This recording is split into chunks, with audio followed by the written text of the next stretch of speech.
Today I'm talking to Blake Dantier, who has released a fantastic album called Dry Season. Blake, lovely to talk to you.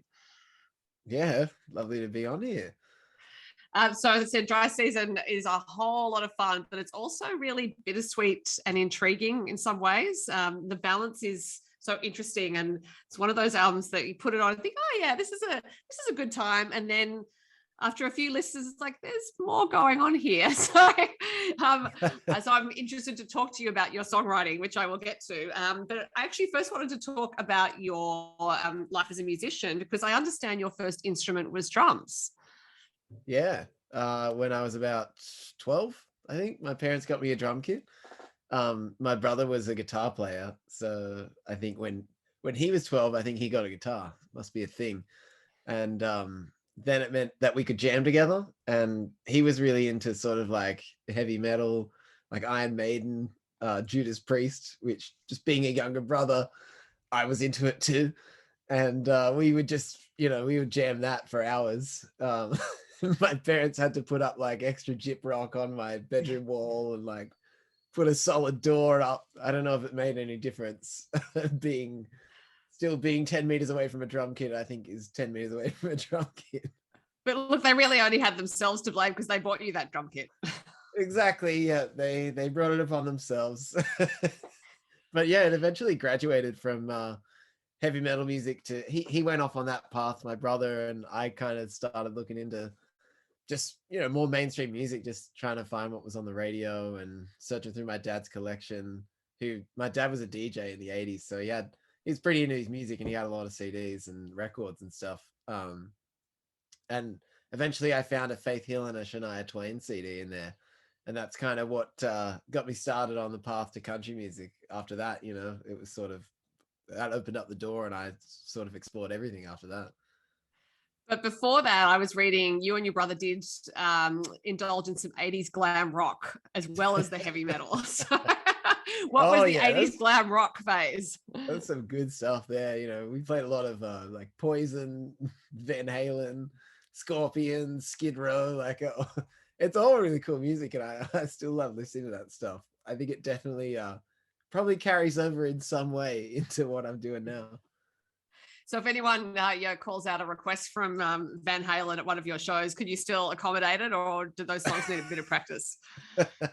Yeah, probably a lot of practice, actually, especially if I'm going to get behind a drum kit.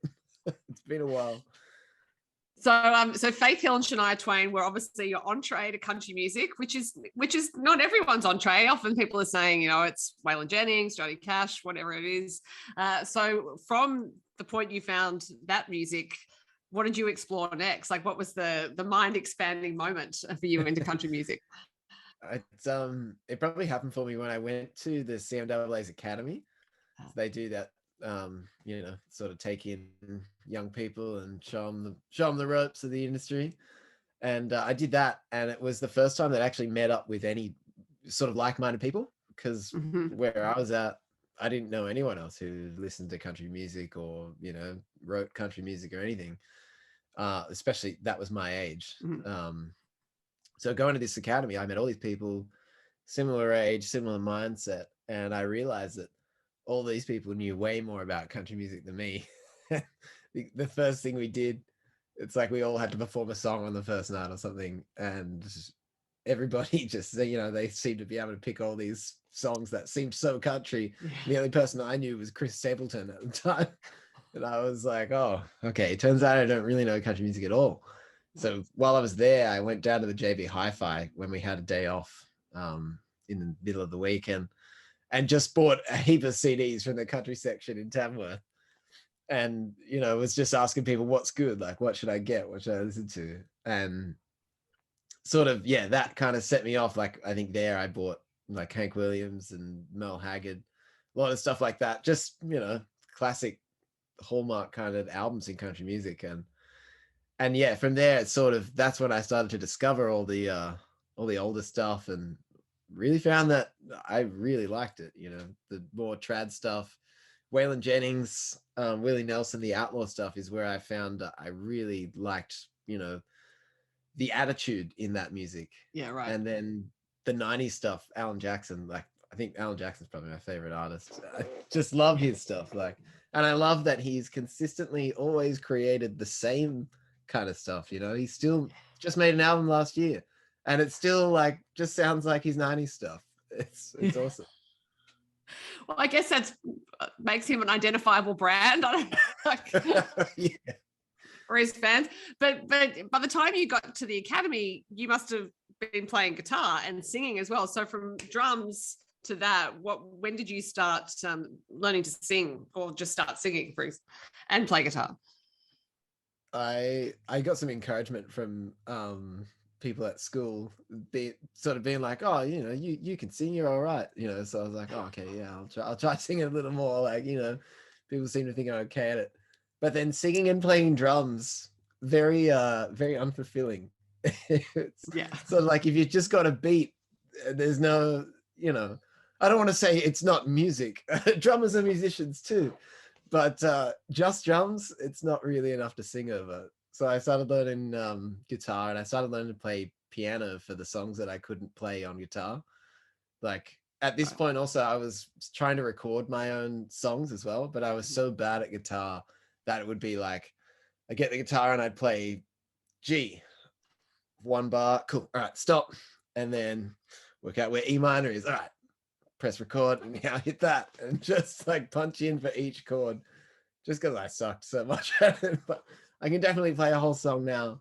But well, that's reassuring, considering you played quite a few gigs. Yeah, I was laughing at you saying that, you know, drummers and musicians too. I'm sure they're all relieved to hear that, but you are a drummer yourself, so you can say it.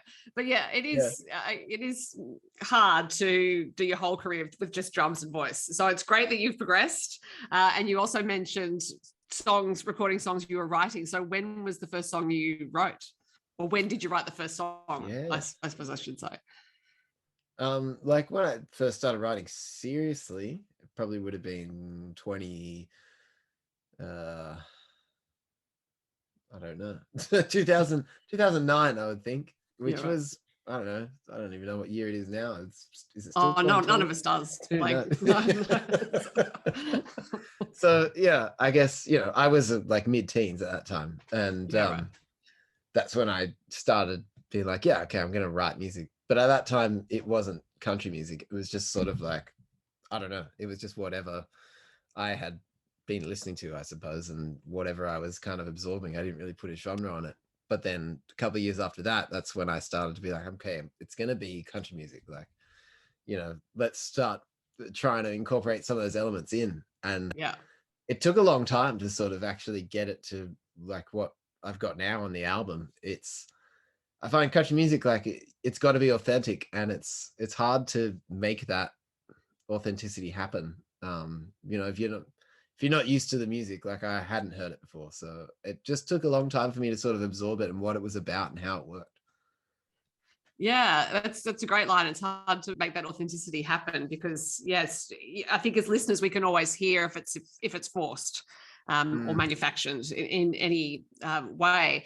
And also I've noticed with the songs on your album, I don't think stripped back is the right term, but they're restrained in that you haven't tried to over-egg that particular custard. Like you haven't thrown everything at it with lots of different instruments in there or anything like that. You really have paid homage to the song you have written by keeping that central to everything, which I suppose sounds a bit strange to say, but some songs can be overproduced and the song itself can get lost in amongst the sounds. And with the songs on Dry Steam, I was like, yeah, I really understand the intent of each of these songs.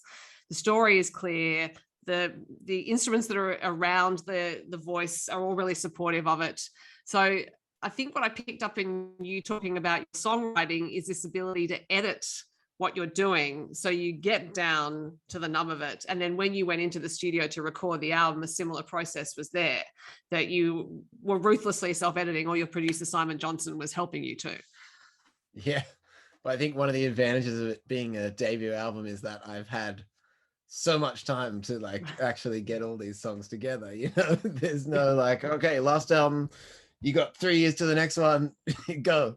It's just sort of like, you know, I've been able to build songs at my own pace and record it at my own pace, which, you know, meant that I've been able to tinker with the songs a lot, but it also meant that when I came to Simon with these songs, I already had demos that were probably like, you know, second or third versions of these songs already. Right. So I'd already done like a lot of tinkering with these songs, and I'm a big fan of the rewrite when it comes to song lyrics. I love going back. I actually rewrote the first single that came off the album. We'd already recorded it, and then I decided, look, I'll rewrite it just because like I've got a song there, just be a good exercise, you know. I can just do it for fun, whatever, you know, it doesn't matter what happens. But I should have known that it was just a road I shouldn't have gone down, because once I rewrote it, it was like, oh, we've got to re-record it now. Like, this is better. You know, I can't just have these better lyrics here and just know I could have re-recorded it. So we had to go back in and track the vocals again because I'd done new lyrics. Well, I guess It's a that lot is of the editing. pitfall of, Yeah. sorry, the pitfall of self-editing is that can happen, that the editing process never stops, or you do have to kind of force yourself to stop at a certain point in time. Mm. Yeah, you definitely need deadlines. Otherwise, things go on forever. Now, some of the songs on the album have a little bit of misdirection, I found. So Wish You Were My Beer sounds like it might be a love song about the amber fluid, but actually it's a song about regret, and a very nuanced song about regret.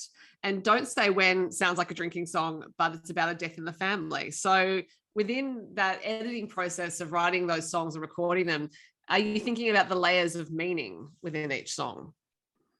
Oh, totally, yeah. And trying to make, I know there's a lot of drinking songs on the album, but that probably makes it more important that I'm trying to create diversity, you know, in the lyrical content. Like, I didn't want them all to just kind of be same-ish. I wanted them all to have their own distinct thing going on, and I wanted to try and get topics that were just a little more interesting than you know, a guy falls in love with girl or whatever, you know. Like a lot of, there's still, you know, a lot of them are love songs. Like Wish You Were My Beer is a song about unrequited love, which is a trope that you know, it's been around forever. But Yeah. you know, I try, like you said, it's a nuanced look at that.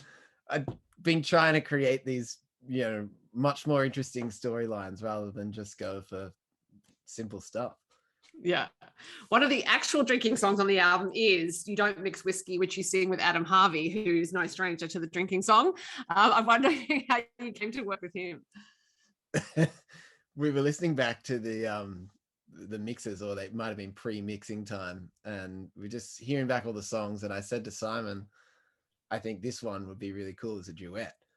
And I think it's right up Adam Harvey's alley. Like, it's so something he would do. Only problem is I don't know Adam Harvey at all. Simon said, oh, it's cool because I know him. Like, we play golf together, so I'll text him. And he did. And Adam was like, yeah, I love the track. I'll come and record vocals on it. So he was in like a month later and coming down to do that vocal track, which was, you know, really cool. I really appreciate that he gave up that time to come and do that and sing on this song. And it's so much better for it. Like, because it's right up his alley. It's so something he would do. Well, and he always tends to sound like he has a bit of a wink and a nod in a song like that. So it does really suit it. The only other collaboration you have is a co-write with Michael Carpenter, because every other song you wrote on your own. So how did you come to write a song with him? I didn't do a lot of co-writing until sort of like last couple of years. Mainly just because I didn't really know a lot of writers. It's not because I don't like co-writing with people. I can be a little bit difficult sometimes to write with, because I guess it's hard for me to give up that control after having written my own songs just on my own for so long. But there was this one song, the one that we wrote together, When She Gets Home, that I'd been trying to write it for probably years. Probably like 3 years I'd had that title, and I tried writing it a few times, but it just, I don't know, it just sucked every time I wrote it. So I, you know, just reached out to Michael and was like, do you want to write some songs with me? Because I've got a few of these types of songs where I've tried to write them and you know, it's not working. And when I took it to him, we had it done in like 20 minutes. He was just, it's not like it was anything phenomenal, but it was just like, he just had some ideas that I just couldn't get to on my own, and we just finally found where that song was supposed to go. We wrote 3 songs that day because it was just, we were just smashing them out. But it's interesting that you didn't give up on the song. So you obviously knew there was something in there that was still to emerge. So you weren't going to chuck it out. Yeah. Which normally I do just kind of forget about them, chuck them out if I can't finish them. But I knew that song like could be something special. So I just thought I'd better hang on to it and finish it one day. So we mentioned your producer, Simon Johnson at Hillbilly Hut. How did you come to choose him? Because of course there are several great producers out there.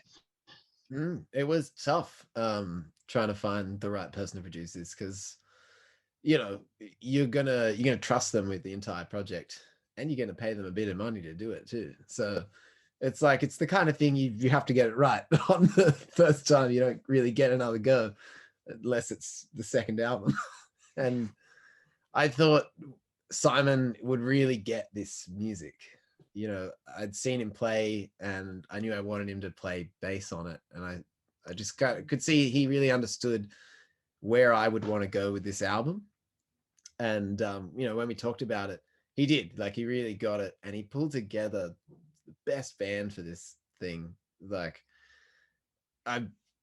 it's probably like what has made the album so great is the players that he has pulled together, because there's no way I would have done that without him. And it's like all these guys in the band have become great friends too, like since meeting them. It's just like it was just a really great part for me to get to meet those guys and hear them play and have them just put such amazing parts on this album. Because what we were going for, it's like, it's not simple stuff. Like on those Alan Jackson records that we were using as a lot of reference, there's some really hot chicken picking and, you know, fiddle playing and crazy pedal steel stuff. So we needed to have good players, and they really stepped up and brought the A game. Well, and it does sound like you really enjoyed it. Like you can that it's you know, one of those weird woo-woo things about the energy of an album or a song, is that you can tell when the artists have really enjoyed the process. There's just something about it as a listener that is detectable. So I knew before you even said that you must have had a great time at the studio. Oh yeah. And we tracked it live too, which I had said, like, I wanted to do it live because that's the way that all the records that I love were created. So like, you know, whether or not we're going to get a better result doing that, let's just do it that way, just kind of for sentiment's sake, you know. And I think we did get a better recording that way, because we'd be playing a song and then, you know, the drummer Brad would be like, oh, how about we just like break it down here instead? And so you can just do that stuff on the fly, and then everyone can just play along rather than have to, you know, send the track off to someone and they just have to play to whatever you got, you know, and there's a bit of delay time. And it's just so cool being able to do stuff live the way that I feel like it's supposed to be done. Yeah. Well, yeah. And therefore, when you play it live, the audience knows what to expect to an extent. Now, speaking of playing live, you have some interesting gigs coming up, one of which is Meat Stock in Toowoomba. And I'm wondering whether they are therefore going to pay you in meat. I hope so. That would be great. I've been following them on Instagram ever since they announced, you know, we were going to be playing there. And it's just like, I'm so hyped about this gig, because I mean, it's not like I'm a crazy meat eater or anything, but I'm not going to say no to some American barbecue. It just looks so good. And that's a big gig. It's being headlined by Lee Kernaghan. There's all sorts of people on that bill. So there's going to be a whole lot of meat going around. Yeah, it is going to be an awesome gig too. I mean, the music is going to be off chops as well as the meat. And perhaps you can follow it up with Beef Week in Casino. I'm not sure exactly when that is, but I do know that they have a Beef Week.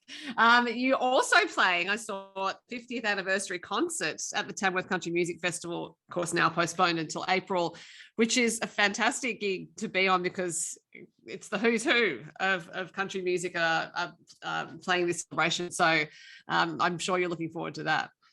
Yeah, that should be a really cool one. We're actually... So at that one, we're singing a song that's like I don't know if I'm supposed to tell anybody what it is, but it's like it's an Australian song, because we're celebrating 50 years of Australian country music. So, you know, we're doing a popular Australian song. Okay. And there's 3 of us. I'm going to be on stage with my fiance, Cass Hopton. and Charlie Fitler, who's a young guy who I haven't met yet, but everybody raves about him, so he must be good. And yeah, it's like three of us, and I assume that's what they're doing for most of the songs. So it's kind of like they'll be get on, get off, get on, get off. It'll be real like huge. I imagine it'll be pretty frantic backstage, but it should make for like a pretty amazing concert. I think it's going to be like the Eurovision of country music, because in Eurovision they shove them off and shove them on, pull them off at like 3 minutes. So, and also on the live front, you've been touring with Jane Denham, and you have some dates still to come, and I bet that has been a fun tour. Yeah, that has been awesome. Jane's got a real cool show, and Jane's cool to hang out with. It's been really fun getting out, because a lot of these people that we're playing to, they haven't heard live music in like 2 years. It's like you go out and talk to them, and they're like, yeah, it's the first thing I've seen since COVID. It's like, wow. I forgot that it's been that long, and it's been weird actually playing again. I think I kind of lost a bit of confidence in myself as a performer, and didn't remember that I actually could do it, and until we got back out with Jane. I was like, oh wait, yeah, like I remember this. I got this. Cool. Well, it's understandable, because it's not just a job, it's performance. And that requires a whole lot of gearing up and, preparing yourself and then remembering how to taper down afterwards. So yeah, it's not just turning up at an office and saying hi. Yeah, absolutely. There's a lot that goes into it. Yeah. Well, Blake, I've had you talking for a while. I probably have more questions to ask you, but I'll save those for you next month. Because I'm sure there will be another one. The album is Dry Season. It's so good. I've just had such a great time listening to it. So congratulations and thank you for creating it. And I'll see you at that 50th anniversary concert. I'll be in the audience. Awesome. See ya. See ya.